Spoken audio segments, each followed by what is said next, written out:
Trump tariff का मुकाबला करने के लिए चीन का साथ सही या गलत? बिल्कुल सही है, हिंदी चीनी भाई भाई। बहुत बढ़िया। लाल किले पर आजादी के जश्न में कांग्रेस का शामिल ना होना सही या गलत? सही। सही। पीएम मोदी का भाषण देश के विकास का रोड मैप है, हाँ या ना? जुमलेबाजी है।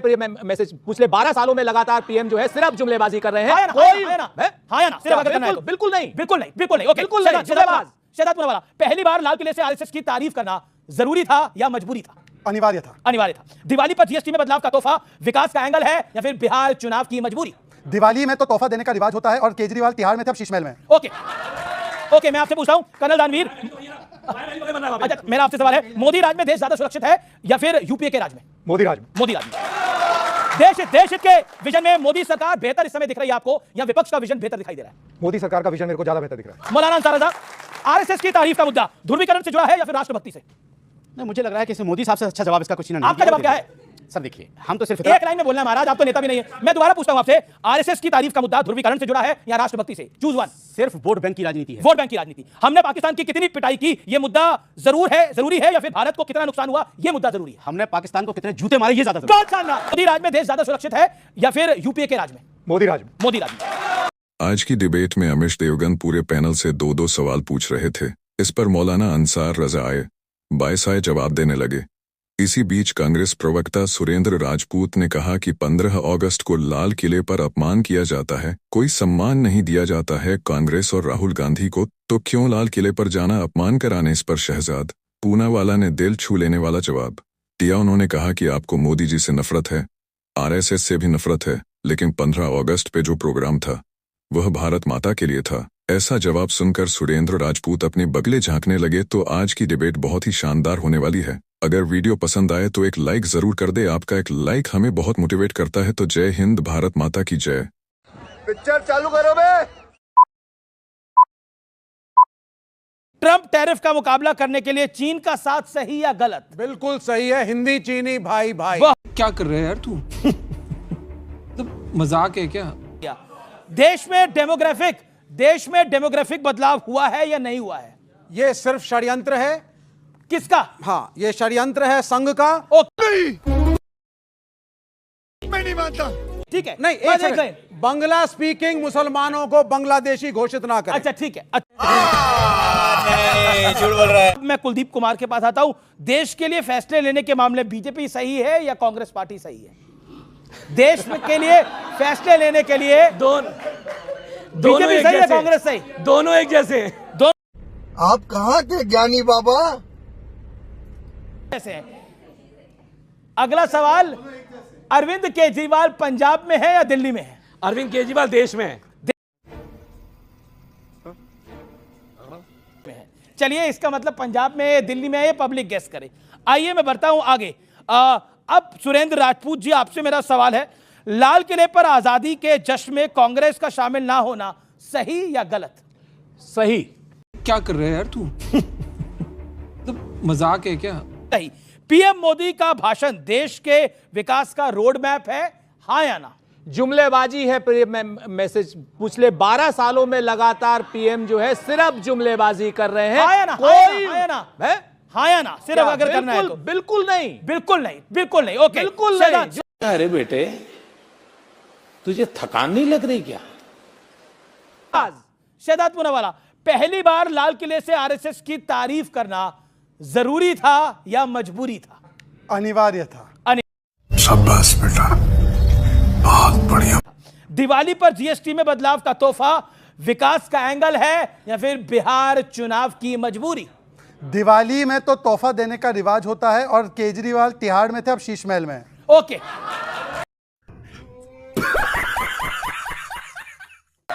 ओके, मैं आपसे पूछता हूं कर्नल दानवीर, अच्छा मेरा आपसे सवाल है, मोदी राज में देश ज्यादा सुरक्षित है या फिर यूपीए के राज में? मोदी राज में। मोदी।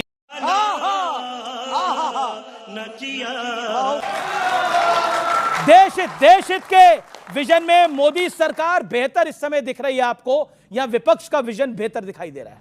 मोदी सरकार का विजन मेरे को ज्यादा बेहतर दिख रहा है। रजा, आरएसएस की तारीफ का मुद्दा ध्रुवीकरण से जुड़ा है या फिर राष्ट्रभक्ति से? नहीं, मुझे लग रहा है कि मोदी साहब से अच्छा जवाब इसका कुछ नहीं। आपका जवाब क्या है? सर देखिए, हम तो सिर्फ इतना एक लाइन में बोलना है महाराज, आप तो नेता भी नहीं है।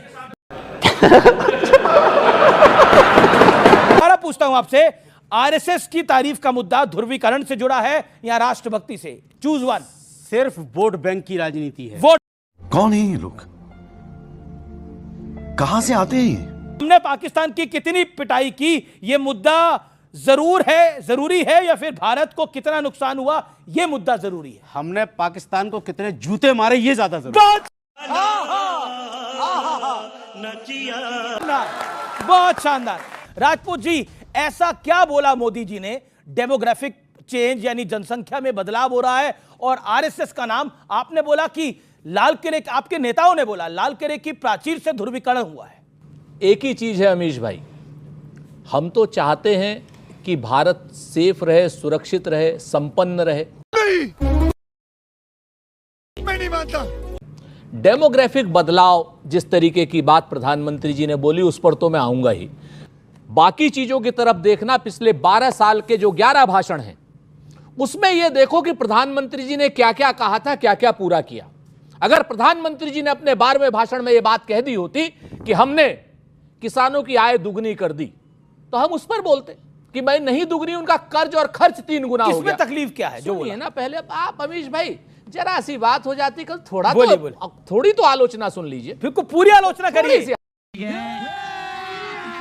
अभी मजा आएगा ना भिड़ो ना सुन लीजिए, कम से कम बच्चों को पता तो हो भाई। सबसे बात है कोई किसी की तरफ जाए, लेकिन पता तो हो।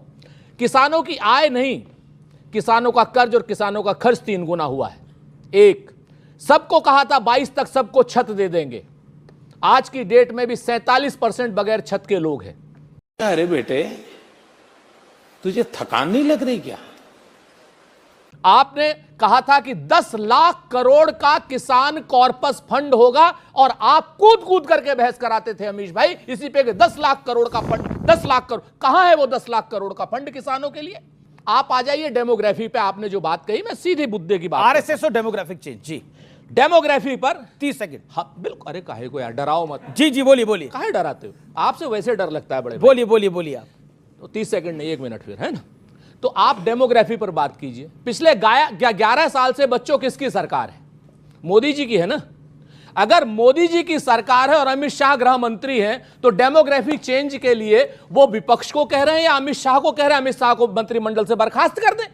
क्योंकि कोई भी आदमी अगर विदेश से आ रहा है तो गृह मंत्रालय की जिम्मेवारी है पूरी इस सीमा पर। जी, अगर डेमोग्राफी चेंज हो रही है सीमा पर, यह जिम्मेवारी सिर्फ नरेंद्र मोदी जी की सरकार और अमित शाह की है। अमित शाह जी इस्तीफा दें। ठीक है, इस्तीफा दें। क्या कर रहे हैं यार तू? तो मजाक है क्या? एक बात। जी जी, दूसरी बात, अब आ गए। 2.5 मिनट हो गए आपको बोलते बोलते। अब शहजाद पूनावाला, अब आपका कमेंट। एक सेकेंड, ऑडियंस से भी मैं सवाल लूंगा, लेकिन शहजाद पूनावाला, आरएसएस और डेमोग्राफिक चेंज की बात करनी जरूरी क्यों थी? भारत माता की जय कहने के लिए सभी लोग एकत्रित हुए थे रेड फोर्ट पर, लाल किले पर, क्योंकि वो राष्ट्रीय उत्सव था। पर वहां पर एक व्यक्ति नहीं थे, राहुल गांधी, क्योंकि हो सकता है कि उनके लिए उनकी माता भारत में नहीं कहीं और होती होगी। एलओपी होते हुए, और मैं झूठ बोल रहा हूं अमीश जी, आप मुझे यहीं रोक लीजिएगा। आप लोग में से कितने लोग जाना चाहेंगे रेड फोर्ट पर, वहां पे देखने के लिए 15 अगस्त का प्रोग्राम? सभी लोग। साहब आप तो गए ही होंगे, आपकी तो ऑफिशियली ड्यूटी लगी होगी। हम सभी लोग उत्साहित रहते हैं कि किसी दिन चले जाए। यहां पर उनके लिए निर्धारित जगह 1 किलोमीटर दूर था उनके घर से, पर वो गए नहीं। और पिछली बार नहीं, मैं बता देता हूं संदीप दीक्षित ने क्या बोला। उन्होंने बोला पीएम का भाषण, मैं रोक रहा हूं आपको, पीएम का भाषण वो घर से सुन लेते हैं, क्योंकि राहुल गांधी नेता विपक्ष का प्रोटोकॉल वो नहीं देते हैं। तीसरी या चौथी लाइन में बिठाते हैं, इज्जत नहीं देते हैं, जलील करते हैं, इसलिए क्यों जाना? उसको सांस तो लेने देवे। दीक्षित ने बोला इस पे ऑफिशियली। 1970 जलील करते हैं आप लोग बुलाकर वहां। 1975 में इमरजेंसी पे पूरे विपक्ष को जेल में डाल दिया था, फिर भी हमने भारत मां के ऊपर कभी सवाल नहीं उठाए। हम देश के साथ खड़े रहे इमरजेंसी में भी, और आज जब उनको फ्रंट रो सीट मिलती है तो वो नहीं जाते। अब मैं बताता हूं क्यों नहीं जाते। मैं बताता हूं क्यों नहीं जाते, क्योंकि वहां पर सबसे पहले एंट्री करने पर सिंदूर का सम्मान, वहां पर एक बोर्ड लगाया था। जो लोग सिंदूर को तमाशा, छुटपुट, फेलियर, सेना से सड़क का गुंडा कहकर खून की दलाली कहना, और जो सर्जिकल स्ट्राइक का प्रमाण मांगते हैं और सिंदूर का प्रमाण मांगते हैं, तो पाकिस्तान को पहलगाम पर क्लीन चिट देते हैं, इसीलिए वो वहां पर नहीं गए, क्योंकि भारत के साथ वो नहीं खड़े रहते। और ये मैं नहीं कह रहा हूं, लास्ट 5 सेकंड, आज ये बात मैं नहीं कह रहा हूं, ये बात सुप्रीम कोर्ट ने कहा था। जब भारत की सेना पर सवाल उठाए थे राहुल जी ने, तो कहा था सुप्रीम कोर्ट ने, कोई भारतीय ऐसी बात नहीं करता। कौन है ये लोग? कहां से आते हैं ये? उन्होंने अभी बातें उठाई वादों के बारे में, वादों पे उन्होंने बात उठाई। सर, जब हमें इकोनॉमी मिली तो 11वें स्थान पे थे, आज 4थे स्थान पर। लोएस्ट आज एनपीए है, लोएस्ट आज इन्फ्लेशन रेट है, हाईएस्ट फॉरेन डायरेक्ट इन्वेस्टमेंट है, हाईएस्ट फॉरेन एक्सचेंज रिजर्व है, हाईएस्ट जीएसटी है, हाईएस्ट बैंक के पब्लिक सेक्टर बैंक के प्रॉफिट है। परंतु आपने 1500 रुपए प्रति महिला को वादा किया था। हिमाचल प्रदेश में कितनी महिलाओं को दिया आपने? 8000 रुपए खटाखट राजपूत को मौका दे रहा हूं। सुरेंद्र राजपूत, आपका विवाद नरेंद्र मोदी के साथ है, देश के साथ तो नहीं है, तो क्या आपको नहीं लगता कि 15 अगस्त के मौके पर राहुल जी को वहां जाना चाहिए था? आपको आरएसएस की बात बुरी लगी, आपको डेमोग्राफिक की बात बुरी लगी, लेकिन राहुल गांधी वहां गए नहीं, क्यों नहीं गए? और हर बार नहीं जाते हैं। सबसे पहले तो बरसते पानी में 83 साल के मल्लिकार्जुन खड़गे साहब ने और राहुल गांधी जी ने बरसते पानी में तिरंगा झंडा फहराया है अपने मुख्यालय पर। अगर यह चीज आपको नहीं दिखाई देती तो आपको दृष्टि नहीं, आपको दृष्टि दोष है। जिन लोगों को भी यह चीज नहीं दिखाई देती वो आंख के नहीं, विचार के अंधे। तो कांग्रेस हेडक्वार्टर का झंडा रोहन इंपॉर्टेंट है, लाल किले का झंडा रोहन महत्वपूर्ण नहीं है, ये कह रहे हैं? झंडारोहण बिल्कुल पूरी तरीके से इंपॉर्टेंट तो है। क्यों नहीं गए? और देश में जहां जहां झंडारोहण हो, लेकिन वहां बेइज्जती कराने जाएं, वहां पर इज्जत अपनी खत्म करने जाएं, भारत माता की इज्जत खत्म करने जाएं, वहां पर जिस तरीके से बात अभी कितना झूठ बोलते हैं भारत माता की जनता इज्जत पार्टी के खत्म करने? प्रवक्ता। सुन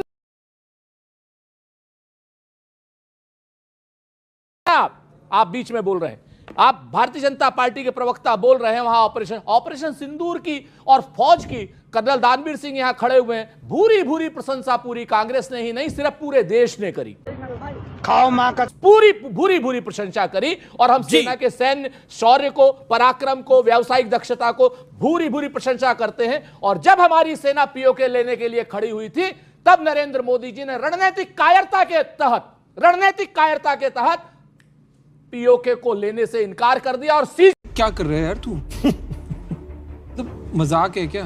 कर दिया। ओके जवाब यहां पर ये लोग बात ठीक है, जवाब दो। हमसे बेइज्जती कराने क्यों जाएं? 20 सेकंड। ओके 20 सेकंड फिर बाकी लोग भी हैं। देना पड़ेगा फिर हमें भी 5 सेकंड सर। ओके, सिंदूर का अगर ये सम्मान करते हैं तो इन्होंने सिंदूर को तमाशा बोला, प्रणीति शिंदे ने सिंदूर को फेलियर बोला, सिंदूर को छुटपुट बोला, सिंदूर को सरेंडर बोला। और जब ऑपरेशन महादेव में 3 पहलगाम के आतंकी मारे गए तो उन्होंने कहा महादेव भी सांप्रदायिक है। और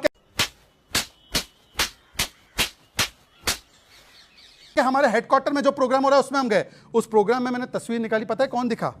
ये सिखों का नरसंहार करने वाला जगदीश टाइटलर के साथ खड़े होने में सम्मान महसूस होता है और रेड फोर्ट में बदनामी महसूस होती है। ये पंजाब के अगर आज का वीडियो आपको पसंद आया हो तो हमारे चैनल को लाइक, शेयर और सब्सक्राइब जरूर कर दें। आपके ऐसा करने से हमें बहुत मोटिवेशन मिलता है। तो जय हिंद, भारत माता की जय।